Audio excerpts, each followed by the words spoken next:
Assalamualaikum warahmatullahi wabarakatuh. Salam sejahtera untuk kita semua. Om Swastiastu, Namo Buddhaya, salam kebajikan. Halo rekan-rekan penggiat anti korupsi.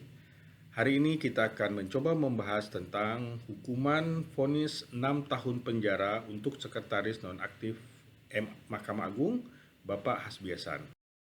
Ya, rekan-rekan semua, Majelis Hakim Pengadilan Tindak Pidana Korupsi atau Tipikor pada Pengadilan Negeri Jakarta Pusat telah menjatuhkan hukuman 6 tahun penjara kepada sekretaris nonaktif Mahkamah Agung, Bapak Hasbi Hasan.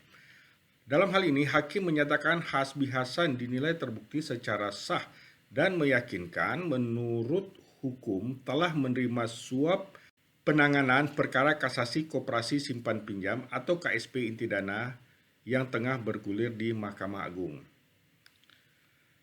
Hakim menilai Hasbi terbukti melanggar pasal 12 huruf A dan pasal 12 huruf B Undang-Undang Republik Indonesia Nomor 31 Tahun 1999 tentang pemberantasan tindak pidana korupsi junto pasal 55 ayat 1 dan ke-1 KUHP.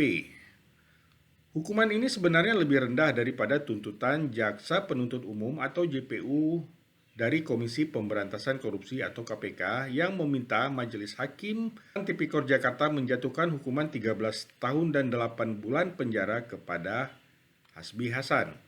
Selain perkara suap, KPK kembali menetapkan Hasbi Hasan sebagai tersangka dugaan tindak pidana pencucian uang atau TPPU. Perkara ini merupakan rangkaian jual beli kasus di Mahkamah Agung yang dibongkar KPK melalui operasi tangkap tangan pada bulan September tahun lalu. Baiklah rekan-rekan sekalian, marilah kita simak video selengkapnya. Terima kasih.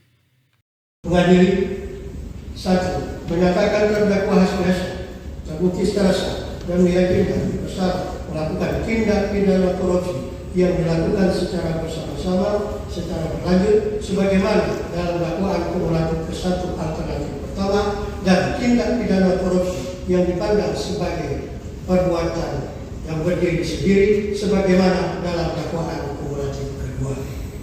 2. Menjatuhkan pidana kepada terdakwa oleh karena itu dengan pidana penjara selama 6 tahun, denda 1 miliar dengan ketentuan apabila denda tersebut tidak dibayar diganti dengan pidana kurungan selama 6 bulan.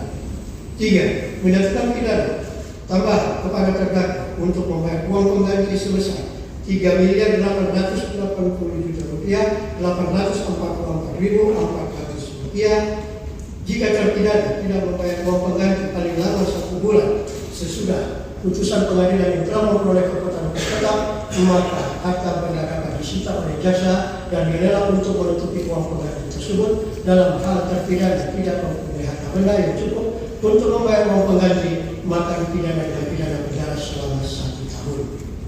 4. Pemerintah penuntut umum untuk membuka blokir rekening di Bank Syariah Indonesia Cabang KCP Jakarta Mahkamah Agung nomor 1453041410 atas nama Hasbi Hasan dan rekening Bank Syariah Indonesia Cabang KCP Jakarta Mahkamah Agung nomor 7218544678 atas nama Hasbi Hasan.